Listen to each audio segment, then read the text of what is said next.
Bonjour les poissons, bienvenue dans le message d'octobre 2019. C'est un immense plaisir de vous retrouver, mes chers amis poissons, comme vous le savez. Merci de suivre et merci aux nouveaux poissons d'arriver sur cette chaîne. Vous êtes les bienvenus. Merci de liker, de partager, etc. De faire partie du groupe, quoi. C'est cool. Donc, qu'est-ce qui vous attend pour octobre? C'est surtout le message que je vous donne. Plus qu'autre chose, mais c'est toujours intéressant. Et on a la carte blanche, la première, qui nous parle du potentiel. Et le potentiel pour les poissons, c'est la salamandre blanche. Vous êtes au début d'une restructuration, d'une reconstruction de votre vie. C'est ce que dit la salamandre. Renouveau. Mais c'est en blanc. Alors, plusieurs choses à savoir. La salamandre, elle est à sa place dans l'élément blanc. Elle fait partie de cet élément, elle fait partie du principe 1. Ça, c'est un petit peu technique, ça appartient aux harmoniques, mais ça veut dire quoi? Ça veut dire qu'elle est comme une planète qui est dans son signe, elle est chez elle. Donc, ça veut dire qu'elle est puissante, elle est forte. Donc, ça veut dire que vous êtes vraiment dans une reconstruction de votre vie. C'est ce qui est dit pour octobre, pour les poissons. On reconstruit tout. Voilà, on refait tout. Mais on hésite quand même un petit peu à le faire, parce que c'est la carte blanche, et le blanc, c'est l'inconnu. C'est la page blanche, il faut la remplir maintenant. Et comme il faut la remplir, des fois ça peut faire un peu peur. Alors qu'est-ce qu'il est dit de la salamandre blanche dans ce livre, qui est l'oracle des harmoniques, le gros palais? Eh bien, la salamandre blanche, c'est donc reconstruction, rénovation, transition. Ah oui, il y a ça aussi. Nous sommes à la sortie d'un tunnel, nous sommes dans une transition qui nous permet de commencer un nouveau cycle, mais ce n'est qu'un début. Ça induit un petit peu la notion de patience aussi, c'est pas pour tout de suite. Il faut persévérer avec la salamandre. C'est un animal résistant. Dans la mythologie, la salamandre, elle traverse les flammes quand même, ne l'oublions pas. Donc en mal vécu, on a un peu peur d'avancer. On bloque, on coupe la connexion. Mais pourquoi? Pourquoi faire ça finalement? C'est un peu dommage. On reste dans une énergie bloquante et du coup, ça ne vient pas. Alors qu'en bien vécu, et là vous avez toujours le choix de bien le vivre, nous sommes en train de créer notre propre réalité, et cela sans même nous en rendre compte. Bah oui, parce que c'est une série de transitions les unes après les autres. Donc on ne voit pas, mais chaque petit pas compte. Chaque détail compte, comme il a été dit dans une vidéo par rapport au signe de la Vierge, qui est le signe opposé des poissons. Nous ne le voyons pas, mais notre activité créatrice coule de source. C'est pour cela que nous ne le voyons pas. Le reste importe peu. On va voir la deuxième carte qui parle du feu, c'est-à-dire l'action à mener en octobre. Alors, c'est quoi? Le scarabée de feu. Donc, c'est le chantier, en fait, de votre vie. Les poissons, c'est les chantiers, là.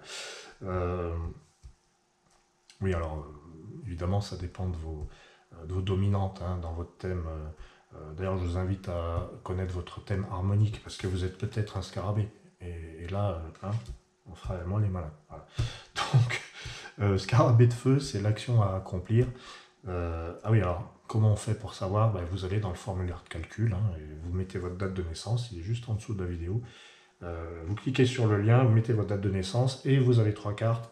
La première, la deuxième, la troisième. La première, c'est votre signe, un peu comme le signe solaire. C'est l'harmonique source. La deuxième, c'est l'ascendant. Et la troisième, c'est la quête de vie, qui est l'équivalent, pour ceux qui connaissent un peu l'astrologie, du nœud nord. Voilà. Donc c'est ce vers quoi on tend. Alors, revenons à notre scarabée de feu. Alors, quelle est l'action à accomplir? Après tous ces blabla, je vais y arriver. Le scarabée de feu, c'est je mets un coup de pied dans la fourmilière. Je fous tout par terre, je veux mettre de l'ordre, mais je fous tout par terre et puis je range après. Mais dans un premier temps, il faut tout casser. On casse les murs, on fout le bazar. Voilà, c'est bien, des fois c'est bien. C'est bien de foutre le bazar avec le scarabée de feu. Il y a une énergie bouillonnante chez les poissons, là je pense, et les ascendants poissons, ça pulse beaucoup à l'intérieur, ça bouillonne. Et il y a des millions de choses que vous avez envie de faire, de dire, de partager. Waouh. Vous êtes très, très énergique, en un mot. Voilà. Et puis alors, il y a autre chose, c'est que les deux premières cartes font partie du même principe, le principe 1. Parce que 19, la salamandre, c'est 9 et 1, 10, et 28, c'est 8 et 2, 10. Et le 10, c'est le principe 1. Donc c'est départ, grand départ. Ça parle beaucoup de 2020 là déjà, je l'ai déjà dit à l'autre. Équinoxe de vent, On vous dit de penser différemment, de basculer dans votre vision, hein, de changer de point de vue. Mettez-vous à l'opposé. C'est bizarre hein, comme truc, mais ça me fait penser au poisson, moi, cette carte. D'ailleurs, je crois que je vous en ai déjà parlé. L'équinoxe, c'est l'équilibre. L'équinoxe de vent, bah, c'est l'équilibre dans la pensée. C'est je me positionne, je dis oui, je dis non, mais là, en l'occurrence, il s'agit vraiment de basculer. Si vous avez eu trop de responsabilités, bah, il faut déléguer. Si vous n'en avez jamais eu, bah, il faut les prendre. Enfin, voilà, c'est inversion. Inversion des pôles. Voilà. Vous inversez les pôles, les poissons. Et en jade, oh, le miroir de jade. Très rare dans cet horoscope d'octobre. Vous êtes les seuls à avoir ce miroir de jade. C'est la première fois que je vois ça. Le miroir, c'est la confiance en soi, l'image de soi. Le jade, bah, c'est bien, c'est une confiance au quotidien. Vous retrouvez confiance. Vous retrouvez confiance en vous, en votre image, en votre rayonnement. Voilà, je dis ça pour ceux qui avaient perdu la confiance. C'est pas dit que tous les poissons avaient perdu la confiance, mais je pense que ce signe qui est le vôtre, qui est en parenthèse très généreux, d'une immense générosité. Ça, c'est clair. Poisson, c'est généreux. Il donne tout. Et mais le problème, c'est qu'il faut qu'il pense à lui, des fois. Hein, voilà. Miroir de Jeanne, pensez à vous un petit peu. C'est le rayonnement, mais sans vous perdre. Voilà. Qu'est-ce qu'il y a d'autre avec le miroir de Jade? Ben, il y a autre chose, il y a le pouvoir de l'image. Si vous avez un petit attrait pour l'art, ouais, c'est bien pour les peintres, photographes, tous ceux qui ont... c'est vraiment le pouvoir de l'image. Mais ça vous dit aussi de vous montrer, d'utiliser votre image, votre présence. Ça vous dit de...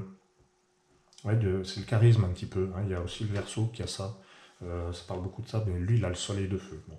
Bref, on s'en fiche, on est chez les poissons. Et donc, miroir de jade, je vais vous le lire parce que ce pouvoir de l'image, cette confiance retrouvée, miroir de jade, le pouvoir de l'image, bon, rien de neuf jusque-là. Alors, en mal vécu, tiens, bah, il y a quand même ça. Hein. Nous donnons trop de pouvoir à l'image, mais ce qui est en surface est en superficie. Le miroir fait usage de son apparence pour avoir du pouvoir sur autrui. Bon, ça c'est une vision des choses, mais moi j'ai envie de vous dire, il y a trop d'attrait, non, il y a trop d'importance donnée à ce qui est en surface, à la première impression. Et on vous dit, faites attention, ce ne sont que des impressions. Voilà. Impression, c'est très... impression, soleil levant, je pense à Monet. Ce ne sont que des impressions, ne vous fiez pas aux impressions, à ce qui est au premier abord. Allez plus loin, et en bien vécu, le relationnel est favorisé. Il y a un pouvoir de séduction, un rayonnement fort, nous savons rester nous-mêmes et nous nous intéressons aux personnes authentiques. Et oui, parce qu'on ne se laisse pas avoir justement par les apparences, avec le miroir de jade. C'est pas on discute de loin comme ça, non, c'est quand on se voit en vrai, qu'est-ce qui se passe vraiment dans la relation. C'est ça qui est intéressant. Et là, les poissons vont faire l'expérience de la relation vraie, pas du virtuel, du vrai. Hein, miroir de jade, c'est on se voit. Mais on se voit, on se donne rendez-vous, quoi. C'est pas, on se verra un de ces jours, mais pendant ce temps, on chatte. Alors, du coup, facile à dire hein, pour ceux qui sont loin. Eh ben voilà, ça se termine en beauté avec le soleil d'ambre. Magnifique, le soleil d'ambre, c'est magnifique. Le soleil, donc, c'est la bonne nouvelle, hein, c'est la lumière, c'est la clarté, ça parle beaucoup de relations en harmonique, c'est un arcane majeur. Et il se trouve dans l'ambre, hein, qui est là, qui est le cœur, qui est l'affectif. Je ne peux pas m'empêcher de vous lire le truc parce que c'est tellement fort, c'est puissant le soleil d'ambre. Alors là, le soleil d'ambre, dis donc. La lumière intérieure, le bien-être intérieur visible à l'extérieur, ne pas douter de soi, l'amour propre. Voilà, alors vous ne doutez pas de vous, hein, les poissons en octobre, enfin j'espère, parce que si vous me faites ça, moi je comprends plus, hein, je démissionne, c'est pas possible, avec des cartes comme ça, vous pouvez pas... c'est le rayonnement total qui vient du dedans. Donc ça vous dit que c'est pas parce que vous avez une petite ride là que vous êtes moche. Bon, je caricature. C'est pas pour ça. Ça n'a rien à voir. Rien à voir. C'est pas ça le rayonnement. Ça vient de là. Ça vient de dedans. Donc quand c'est lumineux dedans, il n'y a même plus de repères sur l'extérieur pour dire ah ben tiens, il a ceci ou elle a cela. Bon, évidemment, comment dire, le visuel a son importance. Mais il est construit par l'intérieur, finalement, ce visuel. Ça vient de dedans. Voilà, ça vient... Mais je le dis aussi aux balances. Hein. Si vous êtes à la fois poisson et balance, il y a vraiment un message là. Alors, nous avons conscience de notre lumière intérieure et nous la diffusons autour de nous, car nous ne doutons pas de ce que nous sommes. Nous savons que nous sommes dans le vrai. Alors, nous déployons tout ce que notre cœur nous dicte, sans nous soucier du regard des autres, sans imaginer être atteints par aucune nuisance venant de l'extérieur. Parce que nous savons que nous sommes dans le juste et le vrai, il est impossible que nous soyons vaincus. Bon, c'est un peu... Ne soyons pas grandiloquents non plus, mais quand même, le soleil d'ambre, c'est merveilleux, c'est beau. Voilà. Que vous dire de plus, les poissons? Je récapitule rapidement. La salamandre blanche vous dit que si vous hésitez à commencer une restructuration de votre vie, n'hésitez plus. Même si c'est le chantier, ça va vous demander un peu de patience, mais vous allez y arriver, vous allez remettre de l'ordre. À un moment donné, vous basculez de l'autre côté. Je ne sais pas quel côté, hein, il n'y a que vous qui savez ça, mais voilà, vous basculez. Miroir de jade, ça c'est le rayonnement, c'est la relation vraie, pure et authentique. Et enfin, le rayonnement qui vient du dedans. Ça vient de dedans. Tous les efforts qu'on peut faire pour être extérieurement acceptable, tant que c'est pas du dedans, ça marche pas. Et là, ça marche. Voilà. Je vous embrasse très fort et je vous dis à très bientôt, les poissons.